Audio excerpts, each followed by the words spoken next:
بسم اللہ الرحمن الرحیم۔ قرون اولیٰ کی نامور خواتین اور صحابیات کے ایمان افروز واقعات۔ حضرت مرزا بشیر الدین محمود احمد خلیفۃ المسیح الثانی رضی اللہ تعالیٰ عنہ فرمودہ 31 جولائی سن 1950 بمقام کوئٹہ۔ قسط نمبر 3۔ ہر قوم میں بعض کم سمجھ والے آدمی ہوتے ہیں اور بعض زیادہ سمجھدار ہوتے ہیں۔ وہ شخص بھی کم سمجھدار تھا۔ جب اسے عورتوں نے یہ جواب دیا تھا تو اسے چاہیے تھا کہ خاموش رہتا، مگر رسول کریم صلی اللہ علیہ وسلم کے پاس آیا اور کہا، یا رسول اللہ، میں نے ان عورتوں تک آپ کا حکم پہنچایا تھا لیکن انہوں نے مانا نہیں۔ ہماری پنجابی کی طرح عربی میں بھی ایک محاورہ ہے، فلاں کے منہ پر مٹی ڈال۔ آپ صلی اللہ علیہ وسلم نے فرمایا، ان کے منہ پر مٹی ڈال، اور اس سے آپ کا یہ مطلب تھا کہ انہیں رونے دو، خود بخود رو دھو کر چپ ہو جائیں گی۔ لیکن وہ شخص زیادہ سمجھدار نہیں تھا، آپ کا مطلب نہ سمجھ سکا۔ اس نے مٹی اٹھا کر عورتوں کے منہ پر ڈالنا شروع کی۔ حضرت عائشہ رضی اللہ تعالی عنہا ناراض ہوئیں اور فرمایا، رسول کریم صلی اللہ علیہ وسلم کا تو یہ منشا نہیں تھا۔ اس شخص نے پھر شکایت کی۔ آپ صلی اللہ علیہ وسلم نے فرمایا، عائشہ رضی اللہ تعالی عنہا نے جو کچھ کہا ہے وہ ٹھیک ہے۔ اب بتاؤ کتنی عورتیں ہیں جو اپنے قومی کاموں کی خاطر اپنے جذبات کی پرواہ نہیں کرتیں۔ اس میں کوئی شبہ نہیں کہ آج کل بھی ہزاروں ایسی عورتیں ملیں گی جو قومی ذمہ داریوں کے سامنے اپنی ضرورتوں کو نظر انداز کر دیتی ہیں، لیکن وہاں تو وہ اپنے رشتہ داروں پر رو رہی تھیں کہ انہیں آواز آئی کہ جعفر رضی اللہ تعالیٰ عنہ پر رونے والا کوئی نہیں۔ یہ آواز سنتے ہی وہ رک گئیں اور فوراً حضرت جعفر رضی اللہ تعالیٰ عنہ کے گھر چلی گئیں۔ جس طرح سائیکل کو فوراً موڑنا مشکل ہے، اسی طرح ان عورتوں کے جوش کو موڑنا بھی مشکل تھا، لیکن وہاں ایسا ہی ہوا۔ عورتیں اپنے مردوں پر آنسو بہا رہی تھیں اور جذبات کی رو میں بہی جا رہی تھیں کہ یکدم انہیں رسول کریم صلی اللہ علیہ وسلم کی آواز آئی اور انہوں نے اپنے جذبات کو دبا دیا اور رونا بند کر دیا۔ حدیث میں آتا ہے کہ ایک عورت کا بچہ مر گیا تھا۔ وہ قبر پر کھڑی رو رہی تھی کہ رسول کریم صلی اللہ علیہ وسلم اس کے پاس سے گزرے اور آپ نے اسے صبر کی تلقین کی۔ وہ عورت کہنے لگی کہ دوسروں کو نصیحت کرنا آسان امر ہے، جس کا اپنا بچہ مر گیا ہو تکلیف کا احساس اسی کو ہوتا ہے۔ رسول کریم صلی اللہ علیہ وسلم نے اسے فرمایا، میرے تو 7 بچے فوت ہو چکے ہیں، اور یہ کہہ کر آپ چلے گئے۔ کسی شخص نے اس عورت سے کہا کہ اے عورت، کیا تم نے پہچانا نہیں؟ یہ تو رسول کریم صلی اللہ علیہ وسلم تھے۔ وہ عورت دوڑتی ہوئی آپ کے پاس آئی اور کہا، یا رسول اللہ، میں صبر کرتی ہوں۔ آپ نے فرمایا، اب صبر کرنے کا کیا فائدہ؟ الصبر لاولی واہلتی، صبر تو شروع میں ہی ہوتا ہے۔ یہ مثال میں نے اس لیے دی ہے کہ انسان جوش میں آیا ہوا ہو تو اس کے لیے رکنا بہت مشکل ہوتا ہے۔ جیسے وہ عورت جوش کی حالت میں تھی، مگر اس حالت میں اس نے رسول کریم صلی اللہ علیہ وسلم کو بھی نہ پہچانا، حالانکہ وہ آپ پر ایمان لانے والوں میں سے تھی۔ پس ان عورتوں کا اپنے مردوں پر روتے ہوئے فوراً رک جانا بہت بڑے تصرف اور طاقت کی علامت ہے۔ غرض آدم علیہ السلام سے لے کر آخر تک ہر زمانے میں مذہب عورتوں کا ذکر کرتا آیا ہے۔ چنانچہ مکہ کی تعمیر کے وقت اسلام حضرت ہاجرہ کا بھی ذکر کرتا ہے، حالانکہ نبی حضرت ابراہیم علیہ السلام تھے۔ حضرت موسیٰ علیہ السلام کے وقت اسلام ان کی والدہ کا ذکر کرتا ہے، حالانکہ نبی حضرت موسیٰ علیہ السلام تھے۔ پھر حضرت عیسیٰ علیہ السلام کے وقت قرآن کریم ان کی والدہ کا ذکر کرتا ہے، حالانکہ نبی حضرت عیسیٰ علیہ السلام تھے۔ پھر رسول کریم صلی اللہ علیہ وسلم کی بیویوں کی تاریخ کو کیوں محفوظ رکھا گیا؟ اس سے صرف یہی بتانا مقصود تھا کہ یہ عمارت تمہاری اپنی بنائی ہوئی ہے، اس لیے تمہارا بھی اس میں حصہ ہے۔ انسان جو کام کرتا ہے اس سے اسے پیار ہوتا ہے۔ اپنے بنائے ہوئے گھر کو کوئی شخص برباد نہیں کرتا۔ بچے ریت کے گھروندے بناتے ہیں، مگر جب کوئی دوسرا بچہ انہیں گرا دیتا ہے تو وہ اس سے لڑ پڑتے ہیں۔ پس خدا تعالیٰ نے عورتوں پر یہ واضح کر دیا ہے کہ دین میں ان پر ویسی ہی قربانیاں عائد ہوتی ہیں جیسی مردوں پر۔ یہ نہ کرنا کہ تم اسے چھوڑ دو اور سمجھ لو کہ یہ صرف مردوں کی چیز ہے، ایسا کرو گی تو دین کمزور ہو جائے گا۔ اس زمانے میں جو نازک دور مسلمانوں پر آیا ہے وہ ایسا ہے کہ آج سے 500-600 سال پہلے کوئی اس کا خیال بھی نہیں کر سکتا تھا۔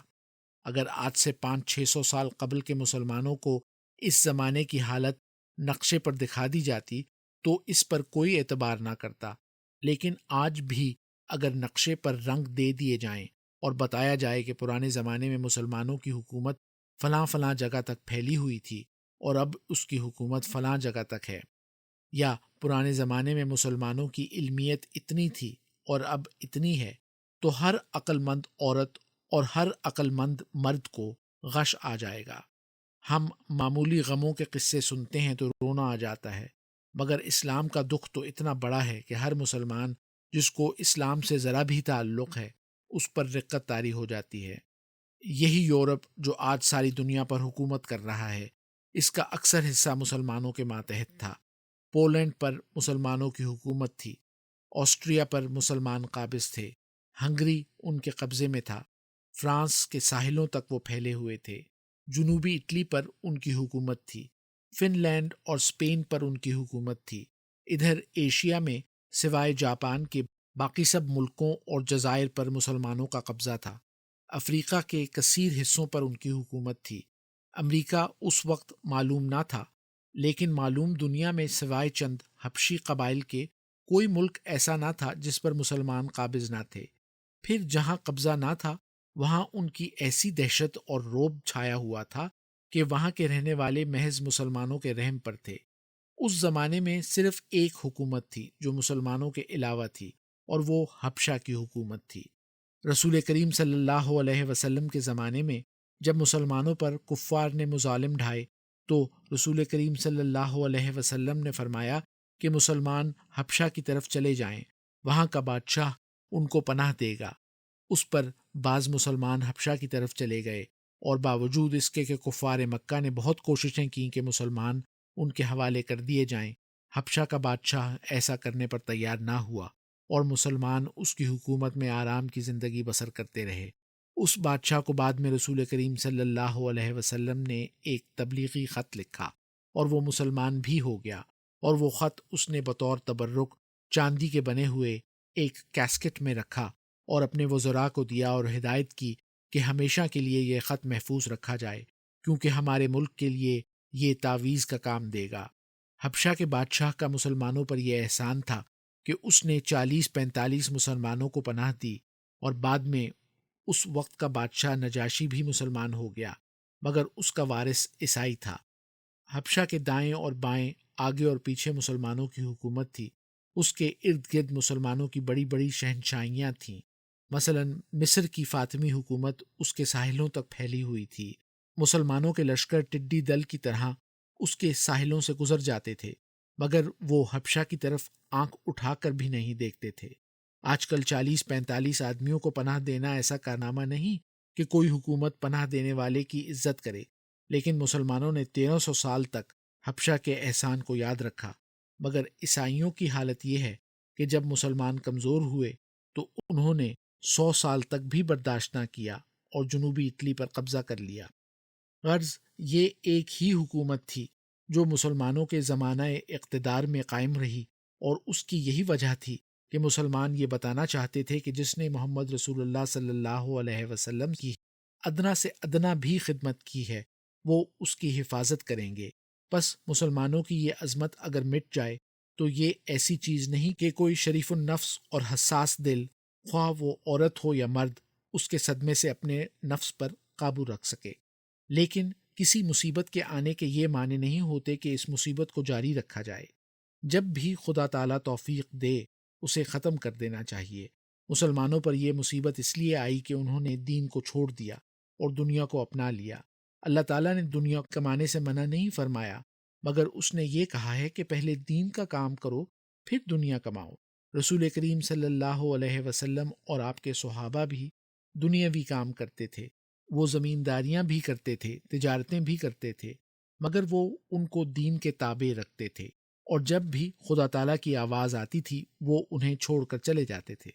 حضرت حسن رضی اللہ تعالیٰ عنہ نے حضرت علی رضی اللہ تعالیٰ عنہ سے ایک سوال کیا کہ کیا آپ کو مجھ سے محبت ہے؟ حضرت علی نے فرمایا ہاں۔ حضرت حسن رضی اللہ تعالیٰ عنہ نے پھر سوال کیا کیا آپ کو خدا تعالیٰ سے بھی محبت ہے؟ حضرت علی رضی اللہ تعالیٰ عنہ نے فرمایا ہاں۔ حضرت حسن رضی اللہ تعالیٰ عنہ نے کہا تب تو آپ ایک رنگ میں شرک کے مرتکب ہوئے۔ شرک اسی کو کہتے ہیں کہ خدا تعالیٰ کے ساتھ اس کی محبت میں کسی اور کو شریک بنا لیا جائے۔ حضرت علی رضی اللہ تعالیٰ عنہ نے فرمایا حسن، میں شرک کا مرتکب نہیں ہوں، میں بے شک تجھ سے محبت کرتا ہوں، لیکن جب تیری محبت خدا تعالیٰ کی محبت سے ٹکرا جائے تو میں فوراً اسے چھوڑ دوں گا۔ توحید کے معنی یہ ہے کہ انسان ایسے کاموں میں نہ پڑے جو خدا تعالیٰ کے مقابلے میں آ جائیں۔ وہ بے شک دنیا کمائے، زمینداریاں کرے، تجارتیں کرے، مگر جب یہ آواز آئے کہ خدا تعالیٰ اسے بلاتا ہے تو وہ فوراً کام چھوڑ دے اور خدا تعالیٰ کی آواز کی طرف دوڑ جائے۔ رسول کریم صلی اللہ علیہ وآلہ وسلم کے زمانے میں جب بھی مسلمانوں نے اس میں کوتاہی دکھائی تو قرآن کریم میں ان کے خلاف احکام نازل ہوئے۔ خدا تعالیٰ نے فرمایا جو لوگ مومن ہیں اور پھر ان سے کوتاہی سرزد ہوئی ہے وہ قابل سزا ہیں، اور جو منافق ہیں انہوں نے اپنے نفاق کا ثبوت دے دیا ہے۔ یہاں پھر میں ایک ایسی عورت کا واقعہ بیان کرتا ہوں جس نے خدا تعالیٰ کے مقابلے میں نہ صرف اپنے خاوند کی محبت کو ٹھکرایا بلکہ اسے ملامت بھی کی۔ رسول کریم صلی اللہ علیہ وسلم کے زمانے میں متعدد جنگیں ہوئیں، مگر ان میں سب سے زیادہ خطرناک جنگ وہ تھی جب یہ خبر آئی کہ روما کی فوجیں عرب پر حملہ کرنے کے لیے آ رہی ہیں۔ عرب کے مقابلے میں روما کی اس وقت ایک ایسی ہی طاقت تھی جیسے آج کل انگریز حکومت کسی 10-12 لاکھ کی آبادی کے ملک پر حملہ کر دے۔ اس وقت روما کی حکومت میں لبنان کا ملک شامل تھا، آرمینیا تھا، سارا ٹرکی تھا، روس کے کچھ حصے تھے، آسٹریا تھا، ہنگری تھا، لیبیا تھا، افریقہ کے ساحل کے ساتھ ساتھ جو حصے تھے وہ بھی روما کی حکومت کے ماتحت تھے۔ جب ان سب ملکوں کی کل آبادی 2 کروڑ تھی، لیکن ان کے مقابلے میں عرب کی کل آبادی 2-2.5 لاکھ تھی، پھر وہ روپے والے تھے۔ غرض مسلمانوں پر جب سب سے زیادہ نازک موقع اس وقت آیا جب انہوں نے یہ خبر سنی کہ روما کی حکومت عرب پر حملہ آور ہو رہی ہے۔ چنانچہ رسول کریم صلی اللہ علیہ وسلم نے تجویز فرمایا کہ بجائے اس کے کہ روما کی فوجیں ہم پر حملہ آور ہوں، مناسب ہوگا کہ ان کے مقابلے کے لیے ہم خود باہر جائیں۔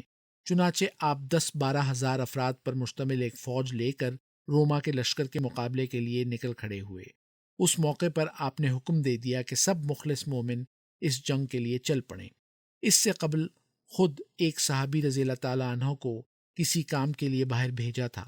جب آپ مقابلے کے لیے مدینہ روانہ ہو گئے تو وہ صحابی رضی اللہ تعالیٰ عنہ واپس آئے۔ وہ مدت کے بعد واپس آئے تھے۔ جب مدینہ پہنچے تو انہیں صرف اتنا پتہ لگا کہ رسول کریم صلی اللہ علیہ وسلم مدینے سے باہر گئے ہوئے ہیں۔ دنیا میں ہم دیکھتے ہیں کہ جب کوئی دور سے آتا ہے اور دیر کے بعد گھر آتا ہے تو قدرتی طور پر وہ اپنی بیوی سے پیار کرتا ہے۔ وہ صحابی رضی اللہ تعالیٰ عنہ بھی گھر آئے اور چاہا کہ بیوی سے پیار کریں، مگر اس نے پرے ہٹا کر کہا کہ تجھے شرم نہیں آتی کہ رسول کریم صلی اللہ علیہ وسلم تو جنگ کے لیے باہر گئے ہوئے ہیں اور تجھے بیوی سے پیار سوج رہا ہے۔ اس کا اس صحابی رضی اللہ تعالیٰ عنہ پر اتنا اثر ہوا کہ وہ اسی وقت گھوڑے پر سوار ہو کر جنگ کے لیے باہر چلے گئے۔ اب یہ خدا کی محبت اور اس کے خاوند کی محبت کا مقابلہ تھا۔ یہ نہیں تھا کہ اس صحابیہ کو اپنے خاوند سے محبت نہیں تھی، بلکہ جب یہ سوال آ گیا کہ رسول کریم صلی اللہ علیہ وسلم تکلیف میں ہیں اور ان کا خاوند آرام میں ہے تو وہ برداشت نہ کر سکیں۔ جاری ہے۔